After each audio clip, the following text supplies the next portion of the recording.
Sweet. Hello and welcome back to another Short Chris Rock Show interview thing. Yes, that's what I've called this. Yeah, nice.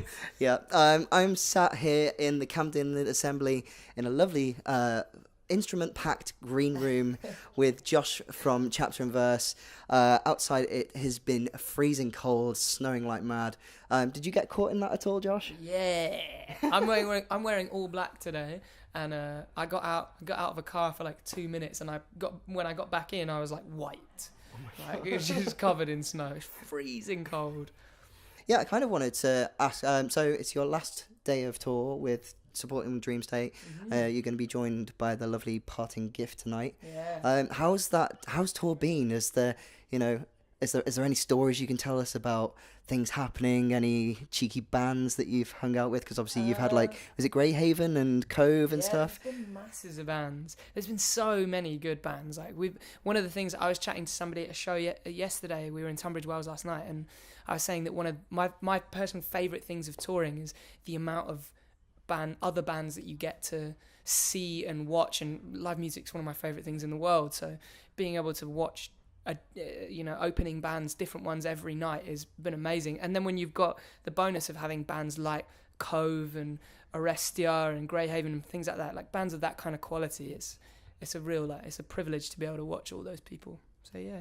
Awesome. I kind of wanted to ask, obviously, Johnny, last time when I met you guys at the Courage My Love gig, he was bandaged up a little bit. It's very good to see him, not hand bandaged anymore. In his hand? Yeah, he had to learn how to play the bass one finger, right? Yeah. So I wanted to say, is everybody injury free? Everybody okay? No problems there? Actually, no. Because yesterday, Ash got up in the morning and he couldn't put any pressure on his left foot. I literally piggybacked him to and from the van because he was like he just couldn't walk. And then by the time, fortunately, the place that we stayed over, the guys we stayed with, sorted us out with some bits to help him out. And then by the evening, he was all right and he managed to drum his way through it. And now he seems to be walking absolutely fine. But it was yesterday. We were all like, oh no, we might have to cancel. But it was, fortunately, he's all right. So yeah. So it's good to see that your drummer's not technically injured today, at least. Thank God. Obviously this is technically your home gig, I suppose. Yeah. So how does it feel to be back at home? Is there anything you're looking forward to now that you're back and after tour at all that you've really missed while you've been on tour? It's going to be this show more than any of them will be. A handful of people in the crowd will be friends and family. My girlfriend's going to be there, which I'm really psyched about. And hi, Josh's girlfriend, if you're watching. Yeah, which is always great. It's really encouraging when people you love outside that are part of your life outside of the band are there at the shows, and as well as people that are there for the band. And so yeah, that more than anything, it's going to be more of a, the hometown shows for me are always more of a celebration than a show. Do you know what I mean? And it's pretty much sold out as well, which is is that a first time thing for you, or how do you feel about it being pretty much sold out? Yeah, I mean it's great. It's been yeah, it's exciting. It's just gonna be a big sweaty mess. It's gonna be really fun. That's what rock and roll's all about, right? Yeah, right. Carrying on with that, is there anything that you guys have been, what have you guys been doing while you've obviously not been playing? Is there anything you've been getting up to that you don't want people to know, or obviously having a bit of fun driving next to Preston Miko as you're going along in the van? I saw that on your Instagram. Yeah, that was the weirdest thing ever. We were literally because I actually made a joke. We were driving down the motorway, and then a van was on the left hand side, and I went it was obviously a tour hire van, and I went, oh, Dream State, and we were oh, and then we got close, and then I was Johnny said, you know what, that could be Adam from Preston Miko, and then we got alongside, and we were it is Adam, and they were on their way to their Don Broco show. Oh, so nice. We were all getting our ass out to each other and stuff, as you do. lads. Yeah. So you've been announced for 2000 Trees, which is really cool. Yeah, very cool. Is there any bands you're really excited to about being in the presence of or seeing? I know particularly I'm looking forward to the Enter Shikari headline, which is going to be really cool. Anyone that you're particularly like, who do you musically like listening to that's going to be playing basically? I think if I get to meet Cedric and Omar from At the Drive-In / the Mars Volta, I think I'll just cry. I'll just probably be like, Literally like what I almost did just out there with CJ. yeah. I literally had the equivalent of a 30-second panic attack. Yeah, I think I'm gonna have if I meet them, I think I'm gonna have a bit of a meltdown.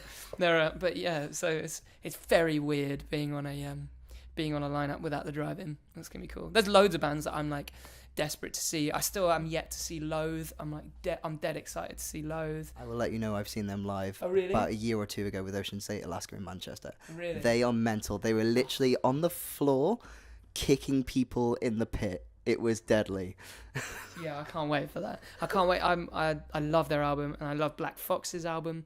I can't wait to see that. We're friends with the boys in Holding Absence, and I always love watching them. They're brilliant. So there's all kinds of bands. There's masses of stuff from, the huge stuff like At the Drive-In and Shikari all the way down to stuff that's a bit more on our level. It's going to be a really good festival. Oh yeah. So I kind of wanted to ask you about your singing voice because it's flipping amazing. Like, have you ever had any like training to go with that, or is it something that you've kind of like always had and just worked on at home, really? Not like any formal training really. My dad is in theatre, and I've always been kind of like theatre and film and acting stuff has always kind of been part of my background. And the same with my sister. My sister's an amazing singer as well. So singing in general has always been around and me from a young age. So I have some of my like process, like pre and after shows is a lot of the way I do it is stuff I've learnt from a more theatrical background. Yeah, I could kind of tell that because I sneaked in a little bit early to hear the sound check and kind of stood around out of the corner so that you guys couldn't see me.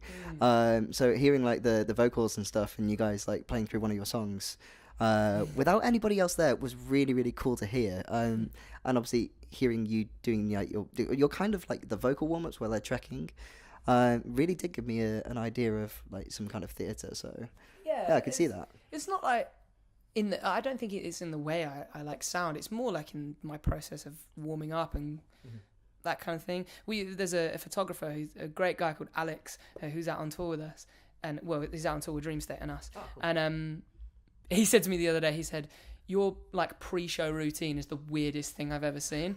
I think it's because it's not like a regular rock band thing. I don't know. Yeah. So yeah. Sweet. So let's talk a little bit about Magazines, your latest single. So you released a video for that recently, which I thought was amazing. Could you explain to those who maybe haven't seen it or are trying to figure it out a bit of the storyline of the video? Obviously, it's a part 2. Personally, I was trying to figure out what it was part 2 for. Is it for the New Breed? No. Also, can you explain it a little bit for me? Well, we've been a bit difficult and we've released part 2 first. I was like, okay, Yeah. that makes sense then. I was like, what is this for?